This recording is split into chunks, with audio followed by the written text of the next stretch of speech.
I have this property together with my family. It's an old property that my great-grandparents bought it in the 19th century. Ever since we've been here, we've been managing this area.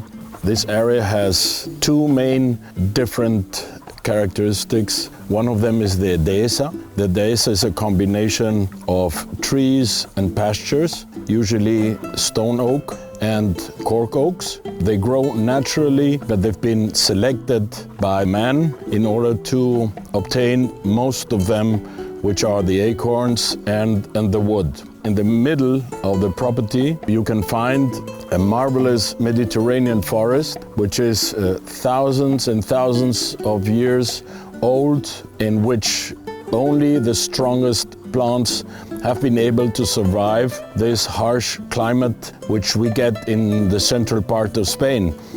There are not too many Mediterranean forests in the plain. They are in the mountains, but here this is just smooth rolling hills. So this Mediterranean forest has a lot of value, not only for us, but for the environment. To keep it as it is crucial for many species, such as the imperial eagle, which is very rare, only belonging to the Iberian Peninsula and maybe in North Africa.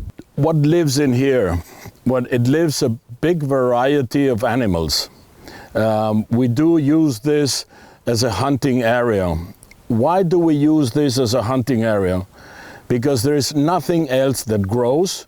The soil is extremely poor. If you want to have domestic animals, we have to supplement food to all of those animals. Whereas having red deer, having wild boar, there is a big growth in number of roebuck, which makes me very happy, not being introduced artificially.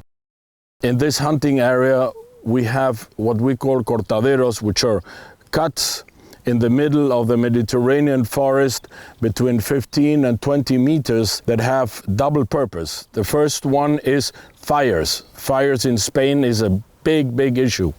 And second, we use them for hunting. We have to drive with dogs. We use a lot of dogs for moving those animals. Otherwise, they're old, they're shrewd, and they keep turning around if they see only men trying to move them out of the brush. So once those animals cross the cortadero, you have something between 2 and 3 seconds, no more. So you have to be pretty good, pretty quick, and basically if you want to shoot something, you have to spend 3 hours standing with a rifle in your hand and looking both sides if you want to have a chance. We always like to keep the population down in terms of food, which is a major restraint food for these animals, particularly in summertime. Poaching is a major issue. It's not a poacher for eating, no.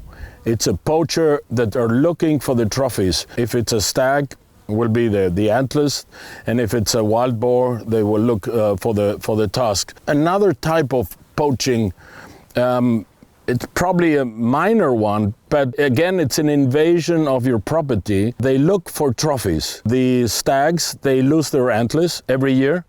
The antlers market is used for making chair legs or table legs or even buttons. If you buy yourself an Austrian jacket, you will see they have all antlers buttons in them, and it actually looks very nice. We here have a number of gamekeepers. They are very involved. They feel this property as their own property. Most of them have been even born here. Their parents have been working here.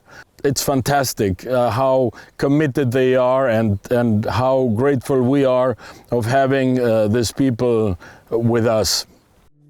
Cameras play a major role. A stable gamekeeper controlling what moves in or what moves out in your property. So this is also something new. Walkie-talkie is an absolute must in this area where we don't have enough telephone coverage. They all work with walkie-talkies so they can communicate with other properties around.